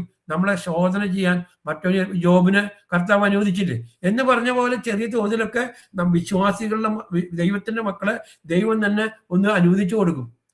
അവന് നമുക്ക് താങ്ങാൻ പറ്റാവുന്നതിലപ്പുറത്ത് ഒരു പരീക്ഷണം വരില്ല. പക്ഷെ അതിൽ പോലും നമ്മൾ വീണ് പോകുന്നുണ്ടോ എന്ന് നമ്മൾ സ്വയം പരിശോധന ചെയ്യാം. കാരണം ഇത് നിത്യതയുടെ ഒരു കാര്യമാണ്. ഇത് സ്വർഗരാജ്യത്തിന്റെ ഒരു കാര്യമാണ്. ഇത് ലോകത്തിന്റെ കാര്യമല്ല. അപ്പൊ സ്വർഗം നമുക്ക് ഉറപ്പ് കിട്ടിയാൽ ഈ ലോക ജീവിതം സമാധാനമാണ്. അതാണ് പ്രത്യേകത. അത് നമ്മൾ തിരിച്ചറിയേണ്ടത്. അതിലേക്ക് നമ്മളെ വിശ്വാസത്തെ, നമ്മുടെ വിശുദ്ധിയെ, നമ്മുടെ സാക്ഷ്യത്തെ ചോദ്യം ചെയ്യുന്ന രീതിയിൽ ആരെങ്കിലും വന്നാൽ, ഏതെങ്കിലും സാഹചര്യം വന്നു കഴിഞ്ഞാൽ, നമ്മൾ 1 പത്രോസ് 3:15 പറയുന്നുണ്ട്, നിങ്ങൾ അവനെ കുറിച്ചുള്ള ഒരു ചോദ്യം വന്നാൽ നിങ്ങളുടെ വിശ്വാസത്തെക്കുറിച്ച് ഒരു പ്രതിവാദത്തിന് നിങ്ങൾ തയ്യാറായിരിക്കണം. നമ്മൾ തയ്യാറായിരിക്കണം. നമ്മൾ സാക്ഷ്യം പറയണം. എന്നെ വെടിവെച്ചത്, എന്നെ രക്ഷിച്ചത് ജീവനുള്ള യേശു കർത്താവിന്റെ രക്തം പോലുള്ള ആ ഒരു വീണ്ടെടുപ്പാണ്. കർത്താവ് എനിക്ക് വേണ്ടി ക്രൂശിക്കപ്പെട്ടു. കർത്താവ് കാൽവരി കുരിശിൽ യാഗമായത് കർത്താവ് ചെയ്ത പാപത്തിന്റെ ഫലമായിട്ടല്ല, പിതാവ് ചെയ്ത പാപത്തിന്റെ ഫലമായിട്ടല്ല, പരിശുദ്ധാത്മാവ് ഏൽപ്പിച്ചു കൊടുത്തതല്ല. നമ്മുടെ പാപങ്ങളാണ് അവൻ ചുമന്നതെന്ന് നമ്മൾ വിശ്വസിക്കുന്നു, മനസ്സിലാക്കുന്നു. അത് പരസ്യമായി ഏറ്റു പറയുമ്പോഴാണ് ശത്രു തോൽക്കുന്നതും നമ്മുടെ വിശ്വാസത്തിന്റെ മൂർച്ച കൂടുന്നതും. അത് നമ്മൾ തിരിച്ചറിയാം. അപ്പൊ കുഞ്ഞാടിന്റെ രക്തം മൂലവും തങ്ങളുടെ തന്നെ സാക്ഷ്യവചനങ്ങൾ മൂലവും അവർ അതിനെ കീഴടക്കി എന്ന് പറഞ്ഞാൽ എന്നാൽ എന്നിട്ട് അതിന് തൊട്ട് താഴെ പറയാ, അവർ അവരെ പ്രാണനെ പോലും പരിഗണിച്ചില്ല. പ്രാണന്, നമുക്ക് ഈ ലോക ജീവിതം ശാശ്വതമല്ല. ഈ ലോക ജീവിതം നമുക്ക് ഉറപ്പുള്ളതല്ല. നമ്മൾ പരദേശിയാണ്. പരദേശിയായി നമ്മൾ പാർക്കുന്ന ഈ ഭവനത്തിൽ അങ്ങയുടെ വചനം എനിക്ക് കീർത്തനമാകുന്നു എന്ന് പറയുമ്പോൾ നമ്മൾ തിരിച്ചറിയേണ്ടത് നമ്മൾ ഈ ലോകത്തിലുള്ളവരല്ല. നമ്മുടെ പൗരത്വം സ്വർഗത്തിലാണ്. അതുകൊണ്ട് ഈ ലോകത്തിലെ ആളുകൾ നമ്മളെ അവിടെ ഇവിടേക്ക് കുത്താൻ തുടങ്ങും. അപ്പൊ നമുക്ക് നല്ല ബോധ്യം വരണം, അവൻ കുത്തുന്നത് എൻ്റെ ദൈവം അറിയാതെയല്ല. എനിക്ക് അതിൻ്റെ മേലെ വിജയിക്കാനുള്ള ശക്തിയും തക്ക സമയത്ത് പരിശുദ്ധാത്മാവ് ദൈവം തരുന്നു. അതുകൊണ്ട് നമ്മൾ ഒരിക്കലും ഭയപ്പെടേണ്ടതില്ല, സങ്കടപ്പെടേണ്ടതില്ല. കർത്താവ് അനുവദിക്കാതെ നമ്മുടെ ജീവിതത്തിൽ ഒന്നും വരുന്നില്ല. റോമക്കാർക്ക് ലേഖനത്തിന്റെ ആ ഒരു സ്റ്റേജിലേക്ക് നമ്മൾ വരുമ്പോൾ നമ്മൾ തിരിച്ചറിയാം, നമുക്ക് പരാജയങ്ങളിൽ നിന്നുള്ള വിജയമുണ്ട്. മൂന്നാമത്, അതായത് അവൻ നമ്മൾ കടപ്പെട്ടിരിക്കുന്നത് പരിശുദ്ധാത്മാവിനോട്, ജഡത്തിനോടല്ല. അതിനിട്ടിൽ 12 വായിക്കുന്ന അതാ. ഇനിയിപ്പോ വീണ്ടും ഒന്നും വായിക്കണ്ട. വീണ്ടും നമ്മൾ ചിന്തിക്കുന്നത് 18 മുതൽ 30 വരെ വരുന്നത് ഫ്രീഡം ഫ്രം ഡിസ്കറേജ്മെന്റ്. നമ്മൾ പറഞ്ഞിരുന്നു, നിരാശ. നമുക്ക് ഇനിയിപ്പോ നമുക്ക് എന്തൊക്കെ നിരാശന്ന്, ആ നിരാശ എന്ന് പറഞ്ഞപ്പോൾ നിങ്ങൾ ചിന്തിക്കുന്നത് എന്താണെന്ന് എനിക്കറിയില്ല. ഇവിടെ നിരാശ അല്ലെങ്കിൽ നിരുത്സാഹം ഉണ്ടാവുക, എതിർപ്പുകളുണ്ടാവുക എന്നൊക്കെ പറയുന്നതിൻ്റെ മെയിൻ കാര്യം നമ്മൾ ലോകപരമായ നിരാശയല്ല. സ്വർഗത്തിലെ ദൈവം നമ്മളെ വന്ന് പേർ ചൊല്ലി വിളിക്കുകയും ചെയ്തു, എന്നാലൊട്ട് അങ്ങോട്ട് പോയിട്ടുമില്ല. ആത്മാവിനെ വീണ്ടെടുത്ത് അവിടെ എത്തിക്കുകയും ചെയ്തു. അപ്പോൾ കുറെ പ്രശ്നങ്ങൾ നമ്മളെ ചുറ്റും വലിഞ്ഞു മുറുകുന്നുണ്ട്. അത് നമ്മളില്ല എന്ന് പറയുന്നില്ല. ഈ ലോകത്തിൽ ആയിരിക്കുന്നിടത്തോളം കാലം, ദുഷ്ടന്റെ ലോകത്തിലായിരിക്കുന്ന ദൈവമക്കള് പല ഞെരുക്കങ്ങളിലൂടെയും പല കഷ്ടങ്ങളിലൂടെ തന്നെയാണ് കടന്നു പോകുന്നത്. പക്ഷെ അതിനെക്കുറിച്ച് ഭയപ്പെടേണ്ട, അങ്ങനെ നിന്നെ നിരുത്സാഹപ്പെടുത്തേണ്ട എന്ന് നമുക്ക് ഉറപ്പ് തരുന്ന വചനങ്ങളാണ് നമ്മൾ 18 മുതൽ 30 വരെയുള്ള തിരുവചനങ്ങൾ കാണുന്നത്. നമ്മൾ തുടക്കം ചിന്തിച്ചു തുടങ്ങിയത് അത് നമുക്കൊന്ന് വായിക്കാം. 18-ാമത്തെ അധ്യായത്തിൽ പറയുന്നത് എന്താണ്? 18-ാമത്തെ വചനം പറയാണ്, നമ്മിൽ വെളിപ്പെടാനുള്ള തേജസ് വിചാരിച്ചാൽ ഈ ലോകത്തിലെ കഷ്ടങ്ങൾ സാരമില്ല എന്ന് ഞാൻ എണ്ണുന്നു. നമ്മൾ കഴിഞ്ഞ തുടങ്ങി വച്ചതാണ്. അപ്പൊ ഈ ലോകത്തിലെ കഷ്ടങ്ങൾ അതാണ് സാരമില്ല എന്ന് പറയുന്നത്. അപ്പൊ നമ്മൾ കർത്താവിലേക്ക് വന്നാല് നമുക്ക് ചില കഷ്ടങ്ങളൊക്കെ ഉണ്ടാവും. കഷ്ടമില്ലാത്ത സ്വർഗത്തിലേക്ക് നമ്മൾ എത്തിയിട്ടില്ല. രോഗമില്ലാത്ത സ്വർഗത്തിലേക്ക് നമ്മൾ എത്തിയിട്ടില്ല. വിശപ്പും കണ്ണീരും ഒന്നുമില്ലാത്ത സ്ഥലത്തേക്ക് നമ്മൾ എത്തിയിട്ടില്ല. നമ്മളിപ്പോഴും ഈ ലോകത്തിന്റെ അധിപനായിരിക്കുന്ന ദുഷ്ടപിശാചിന്റെ അധീനത്തിലുള്ള ഒരു ഭൂമുഖത്താണ് കഴിയുന്നതെങ്കിൽ നമുക്ക് ചില കഷ്ടങ്ങൾ അനുവദിച്ചിട്ടുണ്ട് ദൈവം. അഥവാ ആ കഷ്ടങ്ങളിൽ കൂടെ നമ്മൾ കടന്നു പോകേണ്ടി വരും. പക്ഷെ ആ കഷ്ടം വെച്ച് നോക്കുമ്പോൾ നമുക്ക് വരാനുള്ള ആ ഒരു വെളിച്ചം, വരാനുള്ള നിത്യത, അതും കൂടി രണ്ടും കൂടി കമ്പയർ ചെയ്യുമ്പോൾ ഇവിടെ നടക്കുന്ന കഷ്ടം വളരെ നിസ്സാരമാണ്. അത് ഒന്നുമല്ല എന്നാണ് ദൈവത്തിന്റെ ആത്മാവും അല്ലേ, നമുക്കറിയാലോ, കണ്ണു കാണാത്തത്, കാതുകൊണ്ട് കേൾക്കാത്തത്, ഹൃദയം കൊണ്ട് നിരൂപിക്കാത്തതാണ് സ്വർഗത്തിലെ ദൈവം നമുക്ക് വേണ്ടി ഒരുക്കി വച്ചിരിക്കുന്നത്. നമുക്ക് ആർക്കും അറിയാത്ത ചില പേരൊക്കെ ഇട്ട് സ്വർഗം അവിടെ സൂക്ഷിച്ചു വെച്ചേക്കുക. നമുക്ക് അവിടെ ചെല്ലുമ്പോൾ ചില കല്ലൊക്കെ ദൈവം തരും. നമുക്ക് സ്വർഗത്തെ കുറിച്ചൊരു ഭാവന ഉണ്ടാവണം. അല്ലാതെ നമ്മൾ ഇവിടെ വന്ന് രക്ഷിക്കപ്പെട്ടു ഇനിയിപ്പോ അങ്ങനെയാണ് എന്താണാവോ എന്ന് വിചാരിച്ചിറക്കേണ്ട പറ്റില്ല. നമുക്ക് നമ്മളെ കുറിച്ച് ദൈവത്തിന് വലിയ പദ്ധതി. നമ്മള് സങ്കീർത്തനം 45 വായിച്ച ആരെടുക്കണം? സങ്കീർത്തനം 45 വായിക്കാം. അത് വായിക്കുന്നില്ല, ഇതാണ് പറയുന്നത്. നമ്മളെ കുറിച്ച് ദൈവം ആലോചനകൾ നടത്തുന്നുണ്ട്. ഒരാൾ രക്ഷിക്കപ്പെട്ട് കർത്താവിലേക്ക് വരുമ്പോൾ കർത്താവിലേക്ക് വന്ന വ്യക്തികളെ കുറിച്ച് സ്വർഗത്തിനൊരു കാഴ്ചപ്പാടുണ്ട്. അവന്റെ പേര് സ്വർഗത്തിൽ എഴുതി, ജീവനത്തിൽ എഴുതി. അവന് ഒരു ഡയറി തുറന്നു വെച്ചു കർത്താവ്. മിനിമം 2 മാലാഖമാരെങ്കിലും അപ്പോയിന്റ് ചെയ്തു. അങ്ങനെ സ്വർഗം നമുക്ക് വേണ്ടി പല ആലോചനകളും നടത്തുന്നുണ്ട്. നമുക്കാണ് നമ്മളെക്കുറിച്ച് വ്യക്തമായ പദ്ധതി ഇല്ലാത്ത, നാളെക്കുറിച്ച് നമുക്കറിയില്ല. പക്ഷെ സ്വർഗത്തിലെ ദൈവത്തിന് അറിയാം. ദൈവത്തിന് ഇന്നലകൾ അറിയാം, ഇന്നുകൾ അറിയാം, നാളെ നമ്മൾ എന്താകുന്നു കൂടി ദൈവത്തിന് അറിയാം. നമ്മളൊരാൾ രക്ഷിക്കപ്പെട്ട് കർത്താവിലേക്ക് വരുമ്പോൾ ജനം നോക്കുന്നു, ഇവൻ പണ്ട് എങ്ങനെയായിരുന്നു, പണ്ട് ഇവൻ ഇങ്ങനെയല്ലല്ലോ, ഇവൻ ഇത്ര വലിയ തെറ്റ് ചെയ്തിട്ട്, ഇത്ര വലിയ ചതി ചെയ്തിട്ട് ഇപ്പൊ എന്തൊരു വിശുദ്ധൻ എന്ന് പറഞ്ഞ് നടക്കണേ, ഇവനെങ്ങനെയത് സാധിക്കണേ. അപ്പൊ അങ്ങനെ ഈ ഞണ്ടിന്റെ സ്വഭാവമാണ്. ഏതെങ്കിലും തരത്തിൽ നല്ല കാര്യം ചെയ്യാനും നല്ല രീതിയിൽ പ്രവർത്തിക്കാനും തുടങ്ങിയാലും ആവശ്യമില്ലാത്ത പറഞ്ഞ് പഴയ കാര്യങ്ങളെ ഓർമ്മിപ്പിച്ച് എപ്പോഴും നമ്മളെ പിടിച്ചു വലിച്ചിടുന്ന സമൂഹവും നാരകീയ സന്തതികളും നമുക്കുള്ളത്. പക്ഷെ ദൈവം നോക്കണം അങ്ങനെയല്ല. ഒരുവൻ ക്രിസ്തുവിലായാൽ പിന്നെ ദൈവത്തിന്റെ മകനാണ്. സ്വർഗത്തിന് പേരെഴുതിയിരിക്കുന്ന ദൈവത്തിന്റെ മകനാകുമ്പോൾ ആ മകനെ കൊണ്ട് സ്വർഗീയ കാര്യങ്ങൾ എന്തൊക്കെ ചെയ്യണം. നമ്മൾ ഭൂമിയിലെ സ്വർഗത്തിലെ ദൈവത്തിന്റെ അംബാസഡർമാരാണ്.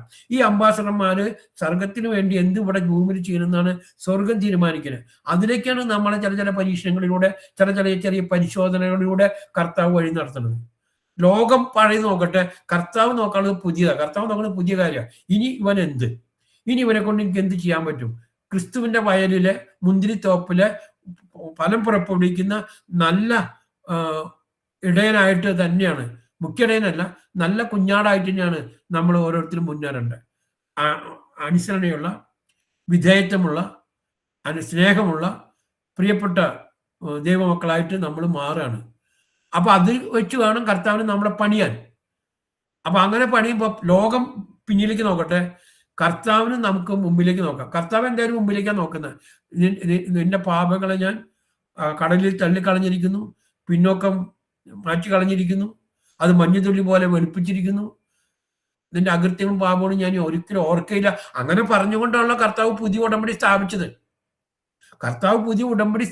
തന്നെ എന്താ? What is the result of the new covenant? കർത്താവിന്റെ ന്യൂ കവനന്റ് എന്താ? നിന്റെ അകൃത്യങ്ങളും പാപങ്ങളും ഞാൻ ക്ഷമിച്ചിരിക്കുന്നു, ഇനി ഞാൻ അത് ഓർക്കുകയില്ല. പാപങ്ങളും അകൃത്യങ്ങളും ക്ഷമിച്ചോർത്ത് ഇനി ഒരു ബലിയുടെ ആവശ്യമേ ഇല്ല.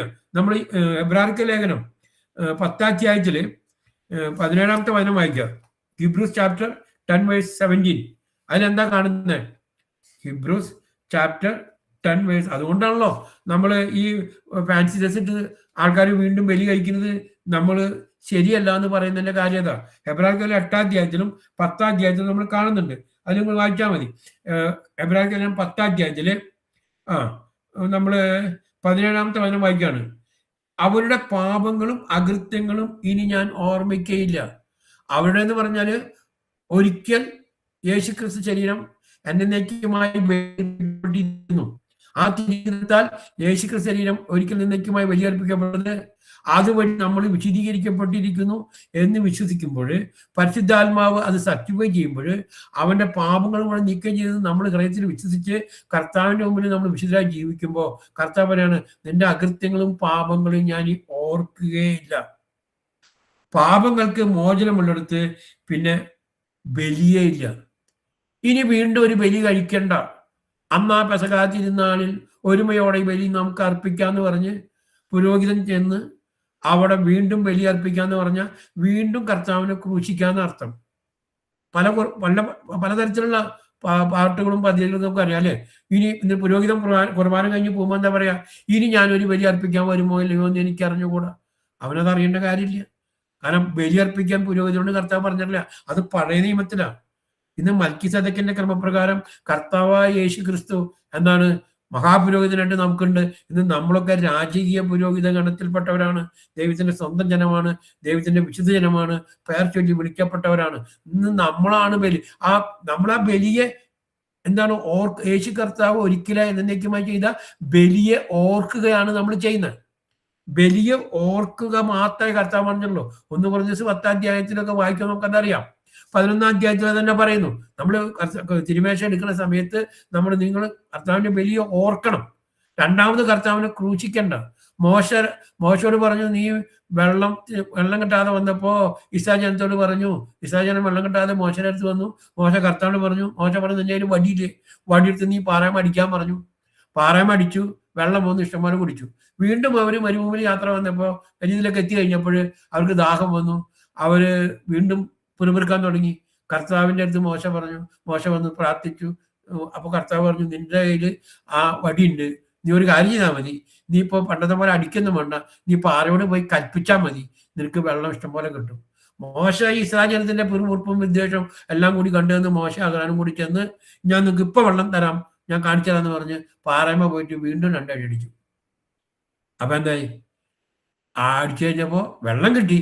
പക്ഷെ അത് യേശുക്രിസ്തുവിനെ രണ്ടാമത് ബലി കഴിക്കുന്നതിൻ്റെ ഒരൊറ്റ കാര്യമായിട്ട് അതവിടെ കാണുന്നത്. ആദ്യം ക്രിസ്തുവാകുന്ന പാറയിൽ നിന്ന് വെള്ളം കിട്ടി, പിന്നെ കർത്താവിനോട് ചോദിച്ചാൽ മതി എന്ന് പറഞ്ഞാൽ കർത്താവിനെ വീണ്ടും നമ്മൾ ക്രൂശിക്കരുത് എന്ന് പറയുന്നു. മോശിക്കരുത് എന്നിട്ട് ഇസ്രായേൽ പാട് കഴിച്ച് ബുദ്ധിമുട്ടി ഇസ്രായേൽ ജനത്തെ കൊണ്ടുവന്നെങ്കിൽ 20 ലക്ഷത്തോളം വരുന്ന ജനങ്ങളെ കനാൻ മരുഭൂമികളെ നടത്തി കൊണ്ടുവന്നു. അവസാനം എന്താണ് കനാനിലേക്ക് പ്രവേശിക്കാനായിട്ട് പാലും തേനും ഒഴുകുന്ന സ്ഥലത്തേക്ക് കടന്നു പോകാൻ പ്രവേശിക്കാൻ മോശയ്ക്ക് കഴിഞ്ഞില്ല. ആ പ്രദേശമൊക്കെ കർത്താവ് മരുഭൂമിയിൽ നിന്ന് ആ മലമുകളിൽ നിന്ന് കാണിച്ചു കൊടുത്തു, എന്നല്ലാതെ അങ്ങോട്ട് പ്രവേശിക്കാൻ പറ്റില്ല എന്ന് പറയുന്നത് അത് തന്നെ. കർത്താവിനെ വീണ്ടും ക്രൂശിക്കേണ്ട, ഒരിക്കൽ ക്രൂശിച്ചാൽ മതി, അത് നമ്മൾ ഓർത്താൽ മതി. ആ ക്രൂശിക്കപ്പെട്ട കർത്താവിനോട് നമ്മൾ പ്രാർത്ഥിച്ച് നമ്മുടെ ആവശ്യങ്ങൾ പറഞ്ഞാൽ മതി. അതുകൊണ്ട് തന്നെ ഇവിടെ എബ്രായത്തിൽ പറഞ്ഞത്, ഇനി നിങ്ങൾ ബലി അർപ്പിക്കേണ്ട, ബലി ഞാൻ നിങ്ങൾക്ക് വേണ്ടിയായി. കർത്താവിനേക്കാളും വലിയ ബലി അർപ്പിക്കാൻ ആർക്കും സാധ്യമാവില്ല. പക്ഷെ ആ ബലികളാണ് ഇപ്പോഴും പാരമ്പര്യത്തിൽ ചെയ്തുകൊണ്ടേയിരിക്കുന്നത്. മനുഷ്യരെ പാപത്തിൽ നിന്ന് വീണ്ടും പാപത്തിലേക്ക് നയിച്ച്, ശാപത്തിൽ നിന്ന് വീണ്ടും ശാപത്തിലേക്ക് നയിച്ച്, അവരെ കഷ്ടങ്ങളും പ്രയാസങ്ങളും കൂട്ടിക്കൊണ്ട് അവരെ നിത്യ നരകത്തിന് അവകാശികളാക്കുന്ന കൊടിയ പാപം ചെയ്യുന്ന ആധിപത്യത്തിൽ നിന്നാണ് നമ്മൾ രക്ഷപ്പെട്ടിരിക്കുന്നത്. കർത്താവിന്റെ ന്യൂ കവനന്റ്, പുതിയ ഉടമ്പടി എന്ന് പറഞ്ഞാൽ നിന്റെ പാപങ്ങളും അകൃത്യങ്ങളും ഞാൻ ഓർക്കയില്ല. പാപങ്ങൾക്കും അകൃത്യങ്ങൾക്കും മോചനമുള്ളിടത്ത് ഇനി ഒരു ബലിയേ ഇല്ലെന്ന് എബ്രായ ലേഖനം വളരെ വ്യക്തമായിട്ട് പറയുന്നു. നമ്മളത് മനസ്സിലാക്കുകയും നമ്മളത് വിശ്വസിക്കുകയും അത് നമ്മുടെ ജീവിതത്തിൽ അനുവർത്തിക്കുകയും ചെയ്യുന്നതുകൊണ്ട് തന്നെ നമുക്ക് കർത്താവ് വിശുദ്ധരായിട്ട് ഈ ദേശത്ത് പരസ്യമായി പറയാം, എൻ്റെ കർത്താവ് എനിക്ക് വേണ്ടി ക്രൂശിക്കപ്പെട്ടതുകൊണ്ട്, എൻ്റെ പാപങ്ങൾ മോചിപ്പിച്ചതുകൊണ്ട്, എൻ്റെ പിതാമഹന്മാർ ചെയ്ത പാപത്തിന്റെ ഫലമായിട്ടുള്ള ശാപത്തിൽ തന്നെ വിളിച്ചുകൊണ്ട് ഞാൻ പാപശാപ മരണത്തിൽ നിന്ന് വിട്ട് നിത്യജീവന് ഞാൻ അവകാശിയായിരിക്കുന്നു എന്ന സാക്ഷ്യപത്രം നമ്മൾ പരസ്യമായി ജനമധ്യ പറയാൻ നമ്മൾ കടപ്പെട്ടവരാണ്. നമ്മൾ ഉത്തരവാദപ്പെട്ട വീണ്ടെടുപ്പായ പുത്രത്വത്തിന് കാത്തുകൊണ്ട് ഉള്ളിൽ ഞരങ്ങുന്നു. അപ്പൊ 2 ഞരക്കായി. ഒന്ന് സൃഷ്ടി ഞരങ്ങുന്നു, ശരീരത്തിന് വീണ്ടെടുപ്പിന് വേണ്ടി നാമും ഞരങ്ങിക്കൊണ്ടിരിക്കുന്നു. പ്രകൃതിയിൽ മുഴുവൻ ഞരക്ക. വീണ്ടും പ്രത്യാശയാലല്ലോ നാം രക്ഷിക്കപ്പെട്ടിരിക്കുന്നത്. കാണുന്ന പ്രത്യാശയല്ല, കാണുന്നത് പ്രത്യാശയോ പ്രത്യാശയല്ല. അത് പിന്നെ പ്രത്യാശ എന്ന് പറയാൻ കാണുന്ന കാര്യങ്ങൾ, പിന്നെ പ്രത്യാശിക്കുന്ന കാര്യങ്ങൾ കണ്ടു കഴിഞ്ഞു. ഇറ്റ്സ് എ റിയാലിറ്റി നമ്മൾ കണ്ടു കഴിഞ്ഞാൽ പിന്നെ അതിനെ ആശിക്കോ പ്രത്യാശിക്കോ വേണ്ട. അപ്പൊ നമ്മൾ മനസ്സിലാക്കുന്നത് പ്രത്യാശയാലല്ലോ നാം രക്ഷിക്കപ്പെട്ടിരിക്കുന്നത്. നമുക്കൊരു പ്രത്യാശയുണ്ട്. ആ പ്രത്യാശയാലല്ലോ നാം രക്ഷിക്കപ്പെട്ടിരിക്കുന്നത്. കാണുന്ന പ്രത്യാശയോ പ്രത്യാശയോ ഇപ്പൊ ഈ കാണുന്നതല്ല, നമുക്ക് വരാനിരിക്കുന്ന പ്രത്യാശയുണ്ട്. ഈ ലോകത്തിന് കാണുന്ന കാര്യങ്ങളല്ല, അല്ലേ? സർവ്വലോകവും ദുഷ്ടന്റെ അധീനതയിൽ കിടക്കുന്നു എന്ന് നമ്മളെ മനസ്സിലാക്കുമ്പോൾ അപ്പൊ ഇവിടെ കാണുന്ന കാര്യത്തിലല്ല നമ്മൾ കണ്ണുപെട്ടിരിക്കുന്നത്. പലപ്പോഴും നമ്മളെ പഠിപ്പിക്കുന്നത് ഈ ലോകത്തിൽ നിങ്ങൾക്ക് കർത്താവിലേക്ക് വന്ന ലോറി കിട്ടും, കാറ് കിട്ടും, വിമാനം കിട്ടും, പാസ്പോർട്ട് കിട്ടും, വിസ കിട്ടും, അങ്ങനെ അത് മാത്രം പറഞ്ഞ് മനുഷ്യരെ ആത്മീയ മേഖലയിൽ നിന്ന് വഴിതെറ്റിക്കുന്ന കുറെ അടിമത്തങ്ങൾ ഇവിടെ ഉണ്ട്. അത് ശരിയാണ്. പക്ഷെ അവിടെയല്ല നമ്മൾ ഊന്നൽ നൽകുന്നത്. കർത്താവ് മക്കൾക്ക് തരാനുള്ളത് മുഴുവൻ തരും. പക്ഷെ നമ്മുടെ ലക്ഷ്യം സ്വർഗമായിരിക്കണം. ദൈവത്തിന്റെ മക്കളെ വഴി നടത്താൻ ദൈവത്തിനറിയാം. അത് ഏത് വഴിയാ ഒരുക്കേണ്ടതെന്ന് കർത്താവിനറിയാം. പക്ഷെ അതിനു വേണ്ടിയല്ല നമ്മുടെ ശ്രദ്ധ വേണ്ടത്. മെറ്റീരിയൽ കാര്യങ്ങൾക്കല്ല, നമുക്ക് സ്പിരിച്വൽ ആയിട്ടുള്ള കാര്യത്തിനാണ് നമ്മുടെ ശ്രദ്ധ വേണ്ടത്. സ്പിരിച്വൽ പോവർട്ടി എനിക്കുണ്ട്, ആത്മീയ ദാരിദ്ര്യം എനിക്കുണ്ടെന്ന് മനസ്സിലാക്കി പോകുന്ന വ്യക്തിക്ക് ആത്മീയ ദാരിദ്ര്യം പരിഹരിക്കുന്നതോടുകൂടി ബാക്കിയെല്ലാം കർത്താവ് ഒരുക്കിക്കോളും. നമ്മൾ ഒന്നിന്റെ പിന്നാലെ ഓടണ്ട, എല്ലാം ദൈവം കൊണ്ടുവന്നോളും. അതല്ലേ കർത്താവ് പറഞ്ഞ്, മുന്നമേ നീ അവന്റെ രാജ്യവും നീതി അന്വേഷിക്കുക, ബാക്കിയെല്ലാം ഞാൻ കൂട്ടിച്ചേർക്കപ്പെടും. കർത്താവ് പറഞ്ഞതാ. ഈ എന്തുടുക്കും, എന്ത് തിന്നും, എന്ത് കുടിക്കും എന്നതിനെ കുറിച്ച് നീ ആകുലപ്പെടേണ്ട. അതൊക്കെ അങ്ങനെ ആകുലപ്പെടുന്നത് ജാതികളാണ്, വിജാതീയരാണ് അങ്ങനെ ചെയ്യുന്നത്. നമ്മളിപ്പോ ഇന്ന് വിജാതീയനല്ല, ഇന്ന് ദൈവഭവനത്തിലെ അംഗമാണ്, ദൈവഭവനത്തിലെ പൗരന്മാരാണ് നമ്മള്. ദൈവത്തിന്റെ പ്രിയപ്പെട്ട വത്സര മക്കളാണ്, അബ്രാഹത്തിന്റെ മക്കളാണ്, അവകാശികളാ, കൂട്ടവകാശികളാ. അങ്ങനെ അവകാശികളും കൂട്ടവകാശികളും ക്രിസ്തുവിന്റെ കൂട്ടവകാശികളൊക്കെ ആയിട്ടിരിക്കുന്ന നമ്മള് വിജാതീയരെ പോലെ എന്തുടുക്കും, എന്ത് തിന്നും, എന്ത് കുടിക്കുന്നു പറിച്ച് ഉത്കണ്ഠാകുലരായിരിക്കുകയാണെങ്കിൽ അർത്ഥം നമ്മളിപ്പോഴും ക്രിസ്തു ആഗ്രഹിക്കുന്ന പോലെ ഹൃദയത്തിൽ സ്വീകരിച്ചിട്ടില്ല എന്ന് മാത്രമേ ഉള്ളൂ. ക്രിസ്തുവിനെ നമ്മൾ ഹൃദയത്തിൽ സ്വീകരിച്ചു കഴിഞ്ഞാൽ നാളെ കുറിച്ചുള്ള ഉത്കണ്ഠ നമ്മുടെ ആദ്യമേ പോവും. ആദ്യമേ കർത്താവിൽ സമാധാനം കൊണ്ടുവരുന്നു, ഉത്കണ്ഠ പോകുന്നു, നിരാശ പോകുന്നു. കർത്താവിലെ സന്തോഷം, കർത്താവിലെ ആമോദം, കർത്താവിൽ ആമോദിക്കുക, കർത്താവിൽ വിശ്വസിക്കുക. അതുകൊണ്ടാ 34 സംഖ്യ 8-ാമത്തെ വചനത്തിൽ പറയുന്നത്, യഹോവ നല്ലവനെന്ന് അനുഭവിച്ചറിയുന്ന പുരുഷൻ ഭാഗ്യവാൻ. അവർ ഗോഡ് ഇസ് ഗുഡ് എന്ന് നമ്മൾ അനുഭവിച്ചറിയണം. അത് നമ്മള് മറ്റുള്ളവർ പറഞ്ഞിട്ട് കാര്യമില്ല. ലഡു നല്ലതാന്ന് നമുക്കറിയാം, അത് തിന്നാലാണ് അതിന്റെ മധുരം തോന്നണമെന്ന് അറിയുള്ളൂ. എത്രത്തോളം രുചികരമാണ്, എത്രത്തോളം ആസ്വാദ്യകരമാണെന്ന് അറിയണമെങ്കിൽ അത് തിന്നു നോക്കണം. എന്ന് പറഞ്ഞാൽ കർത്താവിനോട് ചേർന്നിരിക്കണം, കർത്താവിനോട് പറ്റിച്ചേർന്നിരിക്കണം. അങ്ങനെ ഒരു വ്യക്തിപരമായ ബന്ധത്തിലേക്ക് നമ്മൾ വരണം. ആരെങ്കിലും പറഞ്ഞറിഞ്ഞാൽ പോരാ, നമ്മൾ അനുഭവിച്ചറിയണം, നമ്മൾ തൊട്ടറിയണം, നമ്മൾ സംസാരിക്കണം, നമ്മൾ കർത്താവായിട്ട് ഇടപഴകണം. കർത്താവ് അതിന് സന്നദ്ധനാണ്. നമുക്കാ നേരില്ലാത്ത, കർത്താവിന് ഇഷ്ടംപോലെ സമയമാണ്. കർത്താവ് എന്നാൽ ഉറങ്ങുന്നില്ല, മയങ്ങുന്നില്ല. ഇസ്രായേലിന്റെ പരിപാലനം ഉറങ്ങുന്നില്ല, മയങ്ങുന്നില്ല. എപ്പോഴും ഏത് രാത്രിയിലും നമുക്ക് കർത്താവിന്റെ അടുത്ത് ചെല്ലാം, നമ്മുടെ ദൈവത്തിന്റെ അടുത്ത് ചെല്ലാൻ വഴിയിൽ നിൽക്കണ്ട, മുൻകൂട്ടി ടിക്കറ്റ് എടുക്കണ്ട, ബുക്ക് ചെയ്യണ്ട, എന്തെങ്കിലും തരത്തില് പ്രത്യേകിച്ച് കുളിച്ച് ഭസ്മം തൊട്ടൊന്നും വരേണ്ട കാര്യമില്ല. കർത്താവിന് നമ്മളിലുള്ളത് എന്താണെന്നറിയാം. അതുകൊണ്ട് ഏത് രാത്രിയിലും ഏത് സമയത്തും നമുക്ക് നമ്മുടെ കർത്താവിന്റെ അടുത്ത് ചെല്ലാം. കർത്താവിന്റെ അഗ്നിജാലകത്തുള്ള കണ്ണ് നമ്മൾ എപ്പോഴും നോക്കിക്കൊണ്ടിരിക്കുക. നമുക്ക് അത് നമ്മൾ ടിക്കറ്റ് എടുത്തു, പിന്നെ വഴിയിൽ നിന്നു, പിന്നെ ബുക്ക് ചെയ്തു, പിന്നെ ആ സമയം മണിയടിക്ക് മാത്രം തൊഴുതു നിൽക്കുക, മാറി നിൽക്കുക. ഈ വക പരിപാടിയിലുള്ളതല്ല. സ്വർഗസിംഹാസനം ഭൂമി പാദപീഠമായിരിക്കുന്ന സർവശക്തനായ ഏക ദൈവത്തെ നമ്മൾ ആരാധിക്കുന്നത്. അല്ലയോ ഇസ്രായേലെ കേൾക്കുക, നിന്റെ ദൈവമായ കർത്താവാകുന്ന ഏക കർത്താവ്, ആ ഏകനായിരിക്കുന്ന കർത്താവിനെ നിന്റെ പൂർണ്ണ ഹൃദയത്തോടും പൂർണ്ണ മനസ്സോടും പൂർണ്ണ ശക്തിയോടും പൂർണ്ണ ആത്മാവോടും കൂടി നീ സ്നേഹിക്കുക. അങ്ങനെ നീ സ്നേഹിക്കുകയാണെങ്കിൽ നിന്റെ ഹൃദയത്തിലെ വിഷമങ്ങൾ നീ പറയാതെ തന്നെ കർത്താവിനറിയാം. നീ കർത്താവിന്റെ കാര്യം നീ ശ്രദ്ധിച്ചാൽ മതി, കർത്താവ് നമ്മുടെ കാര്യം നോക്കിക്കോളും. അതുകൊണ്ട് മെറ്റീരിയലായിട്ടുള്ള കാര്യങ്ങൾക്കല്ല നമ്മൾ ശ്രദ്ധ വെക്കേണ്ടത്, ഈ ലോകത്തിലെ കാര്യങ്ങൾക്കല്ല നമ്മൾ ശ്രദ്ധ വെക്കേണ്ടത്. നമുക്ക് വേണ്ടി ഒരുക്കി വെച്ചിരിക്കുന്ന ആ സ്വർഗത്തിന്റെ പ്രവൃത്തികൾ നമ്മൾ ഈ ഭൂമിയിൽ ചെയ്യുക. അതിനാണ് ദൈവം നമ്മളെ വിളിച്ചിരിക്കുന്നത്. അപ്പൊ നമുക്ക് ഒരു കാര്യം മനസ്സിലായി, പ്രത്യാശയല്ലോ നാം രക്ഷപ്പെട്ടിരുന്നത്. കാണുന്ന പ്രത്യാശയല്ല. ഒരുത്തൻ കാണുന്നതിനായി ഇനി പ്രത്യാശിക്കുന്നത് എന്തിന്? നാം കാണാത്തതിനായി പ്രത്യാശിക്കുന്നു, എങ്കിലോ അതിനായി ക്ഷമയോടെ കാത്തിരിക്കുന്നു. അപ്പൊ എന്നാ നമ്മൾ സ്വർഗത്തിലേക്ക് പോകാന്ന് പറഞ്ഞാൽ പറ്റില്ല. സമയമുണ്ട്, തക്ക സമയത്തെ കർത്താവ് കൊണ്ടുള്ളൂ. ക്ഷമയോടെ കാത്തിരിക്കണം. ആ തക്ക സമയത്ത് ദൈവത്തിന് സമയമുണ്ട്, തക്ക സമയം, എല്ലാ കാര്യങ്ങൾക്കും സമയമുണ്ട്. തക്ക സമയത്തിന് വേണ്ടി നമ്മൾ കാത്തിരിക്കണം. അതാണ് ഒരുങ്ങിയിരിക്കാൻ പറഞ്ഞത്. ബുദ്ധിയുള്ള കന്യകമാരും ബുദ്ധിയില്ലാത്ത കന്യകമാരും അവർ ഒരുങ്ങിയിരിക്കണം. എണ്ണയും വെളിച്ചെണ്ണയും ഒക്കെ അവർക്ക് ഉണ്ടാവണം. അതായത് പരിശുദ്ധാത്മാവിനെ ദുഃഖിപ്പിക്കാതെ, നിന്ദിക്കാതെ, കെടുത്താതെ നമ്മൾ കർത്താവിന്റെ ആത്മാവിനെ ഹൃദയത്തിൽ വഹിച്ചു പോകുന്നവരായിരിക്കണം. അങ്ങനെ വരുമ്പോൾ തക്ക സമയത്ത് നമ്മളോട് കർത്താവ് കൊണ്ടു. എന്നിട്ട് പറയണേ, വീണ്ടും പറയാ, അവണ്ണം തന്നെ ആത്മാവ് നമ്മുടെ ബലഹീനതയ്ക്ക് തുണ നിൽക്കുന്നു. വേണ്ടും പോലെ പ്രാർത്ഥിക്കേണ്ടത് എന്തെന്ന് നാം അറിയുന്നില്ലല്ലോ. ആത്മാവ് തന്നെ ഉച്ചരിച്ചു കൂടാത്ത ഞരക്കങ്ങളാൽ നമുക്ക് വേണ്ടി പക്ഷപാതം ചെയ്യുന്നു. അപ്പോ ഇനി ആത്മാവും നമ്മുടെ ഉള്ളിലിരുന്ന് ഞരങ്ങുക. പ്രപഞ്ചം നമുക്ക് എങ്ങനെയാ പ്രാർത്ഥിക്കേണ്ടെന്ന് അറിഞ്ഞുകൂടാ. എങ്ങനെയാണ് ദൈവത്തിന്റെ പ്രീതിയിൽ പ്രാർത്ഥിക്കാന്ന് അറിഞ്ഞുകൂടാ. വേണ്ട, കുഴപ്പമില്ല, അത് ദൈവത്തിനറിയാം. നമ്മുടെ ഞരക്കം പോലും ഹന്ന പ്രാർത്ഥിച്ചപ്പോൾ ഹന്നയ്ക്ക് വ്യക്തമായ ലക്ഷ്യത്തോടുകൂടി ഞാൻ ഹന്ന പ്രാർത്ഥിച്ചപ്പോൾ ഹന്ന ഞരങ്ങായിരുന്നു.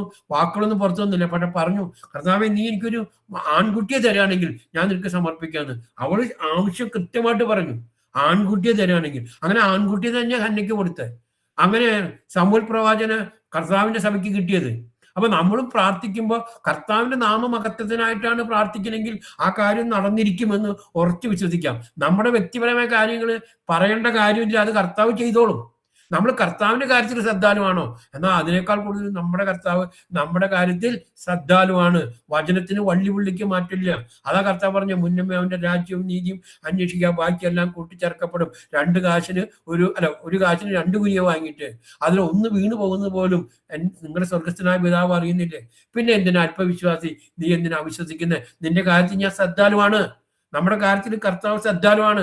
എന്നാൽ നമ്മൾ നമ്മുടെ കർത്താവിന്റെ കാര്യത്തിൽ ശ്രദ്ധാലുവാണ്. ഏതെങ്കിലും ഒരു ആത്മാവിനെ കർത്താവിന് വേണ്ടി നമ്മൾ നേടുന്നുണ്ടോ? ഏതെങ്കിലും ഒരു പാപിയായ മനുഷ്യനെ സ്വർഗത്തിന് അവകാശിയാക്കുന്നുണ്ടോ? അവന്റെ നിരാശയിൽ നിന്ന്, അവന്റെ നാശത്തിൽ നിന്ന്, അവന്റെ സമാധാനമില്ലാത്ത അവസ്ഥയിൽ നിന്ന് യേശുക്രിസ്തു മുഖാന്തരം സമാധാനത്തിലേക്കും സന്തോഷത്തിലേക്കും നയിക്കാൻ വേണ്ടി ഏതെല്ലാം പേർക്ക് വേണ്ടി നമ്മൾ പ്രാർത്ഥിക്കുന്നുണ്ട്? ആരോടൊക്കെ നമ്മൾ സംസാരിക്കുന്നുണ്ട്? മടി കൂടാതെ, ലജ്ജ കൂടാതെ, കുഞ്ഞാണിന്റെ രക്തം മൂലവും കുഞ്ഞാണിന്റെ സാക്ഷ്യം മൂലവും നമുക്ക് കിട്ടിയ ആ വലിയ വിശ്വാസം ഏറ്റുപറഞ്ഞ് ആരൊക്കെ നമ്മൾ കർത്താവിലേക്ക് നയിക്കുന്നുണ്ട്? ഇതൊക്കെ ദൈവം നമ്മോട് ചോദിക്കുന്ന. അപ്പൊ പ്രപഞ്ചം, സൃഷ്ടി മുഴുവൻ ഞരങ്ങുന്നു, നമ്മുടെ ശരീരം ഞരങ്ങുന്നു, നമ്മുടെ ആത്മാവ് ഉള്ളിൽ ഞരങ്ങുക. ഒന്ന് വിടുതൽ കിട്ടാൻ വേണ്ടി, ഒരു വിടുതൽ കിട്ടണം. കാരണം ഈ ശരീരത്തോട് ചേർന്ന് കർത്താവിനെ കാണാൻ, നമ്മുടെ പ്രിയനായ നമുക്ക് മുഖാമുഖം കണ്ട് ഒന്ന് ആരാധിക്കണം.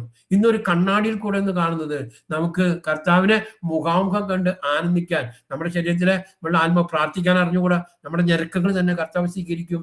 അങ്ങനെ മുഖാമുഖം കണ്ട് പ്രാർത്ഥിക്കാൻ വേണ്ടി നമ്മുടെ ശരീരവും ആത്മാവും ഞരങ്ങുന്നു. ശരീരം, പ്രപഞ്ചം, ആത്മാവ്, ഇങ്ങനെ 3 ഞരക്കങ്ങളാണ് കാണുന്നത്. പക്ഷെ ഇവിടെ കുറിച്ചൊന്നും നമ്മൾ എന്ത് ചെയ്യണ്ട, കർത്താവ് നമ്മളെ താങ്ങുന്നു എന്നുള്ള തിരിച്ചറിവാണ് നമുക്ക് ഏറ്റവും ആവശ്യമുള്ളത്. നമുക്ക് ഒരിക്കലും പരാജയപ്പെടേണ്ട, നിരാശപ്പെടേണ്ട. നമ്മളെ താങ്ങുന്ന സ്വർഗത്തിലെ ദൈവമുണ്ട്. എല്ലാം ഉള്ളത് പോലെ അറിയുന്ന ദൈവമുണ്ട്. മനുഷ്യർ വിധിക്കുന്ന പോലെയല്ല കർത്താവ് വിധിക്കുന്നതും തീരുമാനിക്കുന്നതും. കണ്ണുകൊണ്ട് കണ്ടതുപോലെയോ കേട്ടതുപോലെയല്ല, യാഥാർത്ഥ്യങ്ങളെ മാത്രം. യശയ്യാപ്രവചനം 11-ാം അധ്യായത്തില് 4, 5, 6 വായിക്കുമ്പോൾ നമുക്ക് കാണാം, കണ്ടതുപോലെ വിധിക്കാത്ത, കേട്ടതുപോലെ വിധിക്കാത്ത ഒരു ദൈവത്തിന് നമ്മൾ ഇരിക്കുന്നത്. ആ കർത്താവ് നമുക്ക് വേണ്ടി പ്രവർത്തിക്കും. ആ ഒരു വിശ്വാസവും ധൈര്യം നമുക്ക് ഉണ്ടാവണം. വചനം തുറന്ന് കേട്ടുകൊണ്ടിരിക്കുക, കർത്താവിനെ ആശ്രയിക്കുക. കർത്താവ് നമ്മളെ സഹായിക്കും. പരിശുദ്ധാത്മാവ് നമ്മളെ നിറയ്ക്കും. സ്വർഗത്തിന് നമ്മൾ അവകാശികള. ഒരു കാരണവശാലും നമ്മളെ വിട്ടുപോകാൻ സ്വർഗത്തെ ദൈവം അനുവദിക്കുന്നില്ല. കാരണം ദൈവത്തിന്റെ ആത്മാവിന്റെ മുദ്ര ഫിഷലേഖനത്തില് 1-ാം അധ്യായത്തില് 13-14 വചനമാക്കി നമുക്കറിയാം. പരിശുദ്ധാത്മാവ് എന്ന മുദ്ര നമ്മളിൽ പതിപ്പിച്ചിട്ടുണ്ട്. നമുക്ക് പ്രാർത്ഥിക്കാം. കർത്താവേ, സ്വർഗീയ പിതാവേ, ഞങ്ങൾ അങ്ങേ സ്തുതിക്കുന്നു, അങ്ങയോട് നന്ദി പറയുന്നു. അവിടുന്ന് കേൾപ്പിച്ച വചനങ്ങൾക്കായി കർത്താവ് സ്തോത്രം. ഇന്ന് പുതിയ വന്നിരിക്കുന്ന എല്ലാ മക്കളെയും അവിടുന്ന് സമൃദ്ധമായി നിറയ്ക്കുകയും പരിശുദ്ധാത്മാവിനെ നിറച്ച് അവിടുത്തെ ആത്മാവിന്റെ ആലോചന നൽകി ബലപ്പെടുത്തണമേ എന്ന് പ്രാർത്ഥിക്കുന്നു. നിങ്ങളുടെ എല്ലാവരുടെയും ചെറുതും വലുതുമായ എല്ലാ കാര്യങ്ങളിലും അങ്ങ് ശ്രദ്ധാലുവായിരിക്കാൻ കർത്താവെ സ്തോത്രം ചെയ്യുന്നു. സ്വർഗരാജ്യത്തിൽ ഉപയോഗിക്കാവുന്ന നല്ല പണിക്കാരായി, നല്ല വേലക്കാരായിട്ട് ഞങ്ങളെ മാറ്റണമേ എന്ന് പ്രാർത്ഥിക്കുന്നു. കർത്താവെ, ലോകം നശിക്കുമ്പോൾ കർത്താവെ, ലോകത്തിൽ നിന്ന് തീയിലക്കപ്പെട്ടവരെ പിടിച്ചു കയറ്റുവാൻ, അവർക്ക് ആശ്വാസം പകർന്നു കൊടുക്കുവാൻ അവിടുന്ന് ഞങ്ങളെ ഉപയോഗിക്കണമേ എന്ന് പ്രാർത്ഥിക്കുന്നു. അവിടുന്ന് സർവശക്തനാണ്, സർവജ്ഞ